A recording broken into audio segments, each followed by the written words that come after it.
Replication is the formation of exact carbon copy of a substance. जैसे कोई भी आपके पास सेल होगा, तो इस सेल से अगर हम दो सेल बना देते हैं तो इसको भी हम रिप्लिकेशन बोलते हैं। और अगर आपके पास कोई डीएनए होगा, तो उस डीएनए से अगर हम दो डीएनए स्ट्रैंड बना देंगे तो इस प्रोसेस को भी हम रिप्लिकेशन बोलते हैं। तो यहाँ पे हम लोग डीएनए रिप्लिकेशन की बात करेंगे। तो डीएनए रिप्लिकेशन में क्या होगा, जो दो स्ट्रैंड होते हैं, इसका जब रिप्लिकेशन होगा तो किसी एक न्यू कॉम्बिनेशन में केवल एक पेरेंटल स्ट्रैंड होगा। दूसरा जो पेरेंटल स्ट्रैंड होगा वो नेचर से एक्वायर किया जाता है। इसलिए इसको हम लोग बोलते हैं semi conservation. Semi conservation means half of the DNA strand of this parent is conserved in their offspring, and half of the DNA strand means any one of the strand in these two are acquired from the nature। जैसे अगर हम यहाँ पे check करना चाहें, तो यहाँ पे हमने एक क्रोमोसोम्स लिया जिसके दोनों स्ट्रैंड को हमने यहाँ पे लेबल्ड कर रखा है। अब इसके बाद जब इसका होगा रिप्लिकेशन, तो इसमें दोनों पेरेंट के जो क्रोमोसोम्स होंगे वो सेपरेट होंगे। ये पेरेंटल क्रोमोसोम्स हो गए। बाकी जो न्यू कॉम्बिनेशन आएगा वो नेचर से आएगा। और जब इसके हम सेकेंड जनरेशन पे जाएंगे तो फिर से इसका रिप्लिकेशन होगा। इसमें ये स्ट्रैंड पेरेंटल, इसमें भी एक स्ट्रैंड पेरेंटल होगा।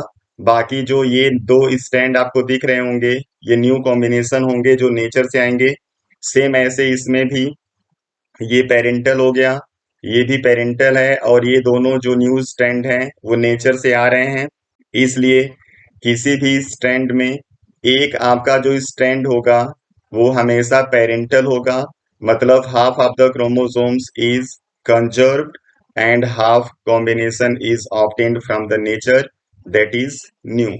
इसी एक्सपेरिमेंट को प्रूव किया था दो साइंटिस्ट ने मिलके, जिसमें एक थे M Meselson and second one is F W Stahl. इसलिए इस एक्सपेरिमेंट को हम लोग मेसेल्सन और स्टॉल एक्सपेरिमेंट बोलते हैं। इसमें इन्होंने क्या किया था, इसी को हम लोग डिटेल में डिस्कस करेंगे। इस एक्सपेरिमेंट के लिए मेसेल्सन और स्टॉल ने क्या किया, यूज किया एक कॉलोनी बैक्टीरिया का, दैट इज ई कोलाई। और इसको इन्होंने ग्रो कराया एक मीडियम के अंदर, जिस मीडियम में नाइट्रोजन का हैवी आइसोटोप्स प्रेजेंट था। और नाइट्रोजन का आपको पता है हैवी आइसोटोप्स होता है N15। इसलिए इस ई कोलाई की कॉलोनी को ग्रो कराया गया अमोनियम क्लोराइड के मीडियम में, जहां पे नाइट्रोजन था आइसोटोपिक फॉर्म में, जिसका एटॉमिक मास 15 यूज किया गया है। अब बहुत सारे जनरेशन तक इसको ग्रो कराने के बाद हुआ क्या, जो भी ई कोलाई के अंदर नाइट्रोजन का कंटेंट होगा वो सारा नाइट्रोजन होगा N15। अब इसके बाद क्या हुआ, इस ई कोलाई को ट्रांसफर कर दिया गया किसी न्यू कल्चर मीडिया के अंदर, जिस कल्चर मीडियम में प्रेजेंट था नॉर्मल नाइट्रोजन, मतलब N14। इस N14 कल्चर मीडिया के अंदर क्या होगा, जब डीएनए रिप्लिकेशन होगा, तो अभी जो डीएनए इस ई कोलाई के अंदर होगा उसमें दोनों स्ट्रैंड में N15 प्रेजेंट होगा। लेकिन जैसे ही इसका रिप्लिकेशन शुरू होता है तो एक स्ट्रैंड में तो N15 चला गया, दूसरा जो यहाँ पे डीएनए स्ट्रैंड आएगा वो न्यू कल्चर मीडिया से आएगा, मतलब N14। इसलिए दूसरे स्ट्रैंड में N14 प्रेजेंट होगा। तो अगर ऐसा होगा तो वहां पे क्या होगा, जैसे यहाँ पे ये डीएनए हमने लिया हुआ है, ये nitrogen 15 means NH4 Cl culture media का डीएनए है, जहां पे नाइट्रोजन 15 प्रेजेंट है। इसलिए इसके दोनों स्ट्रैंड में नाइट्रोजन 15 आया हुआ है। अब अगर इसका हम लोग सेंट्रीफ्यूगेशन करेंगे सीजियम क्लोराइड मीडियम में, तो क्या होगा, इसका जो डेंसिटी होगा उसके अकॉर्डिंग यहाँ पे एक बैंड आपको मिल जाएगा। और वो बैंड क्यों मिलेगा, क्योंकि यहाँ पे दोनों स्ट्रैंड में नाइट्रोजन 15 प्रेजेंट होगा जो एक हैवी डीएनए बनाएगा।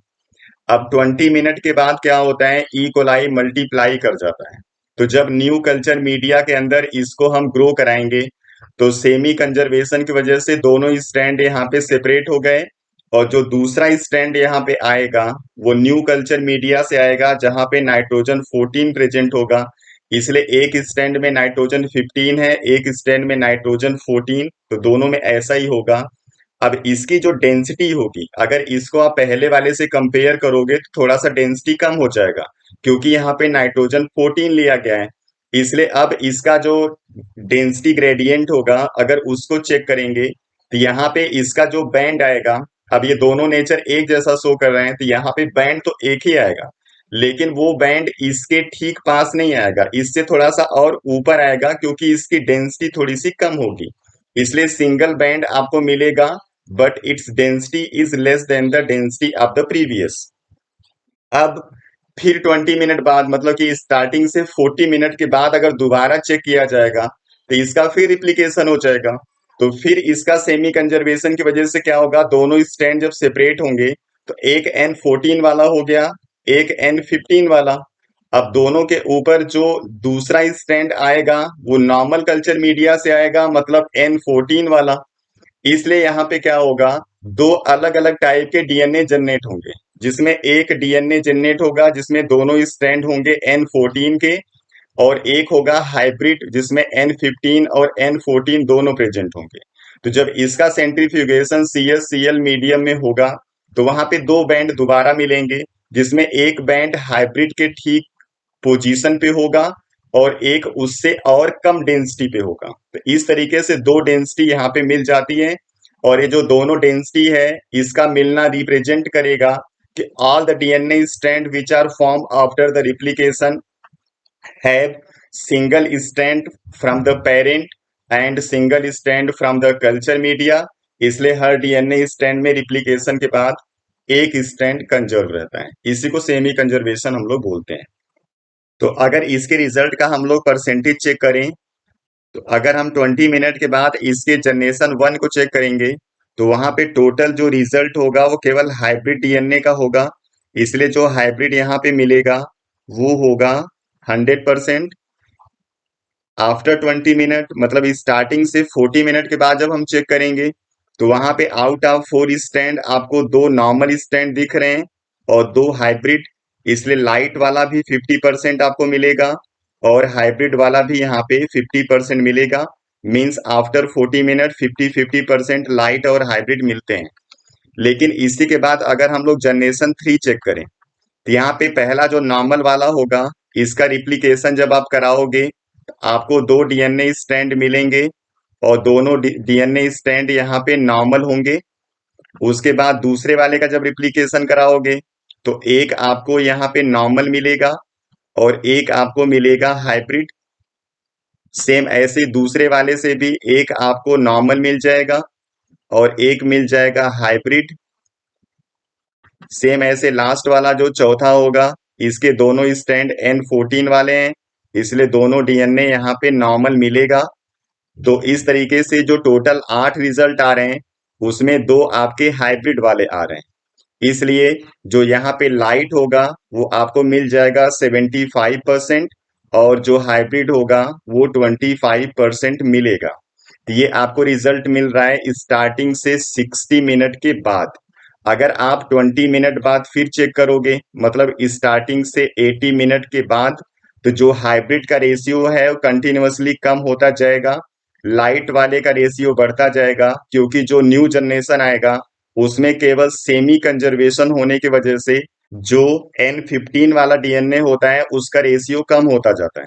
इसलिए आपको जो न्यू जनरेशन मिलेगा 80 मिनट के बाद, उसमें लाइट वाला आपको मिल जाता है 87.5%, और जो आपको हाइब्रिड वाला मिलेगा केवल 12.5% मिलेगा।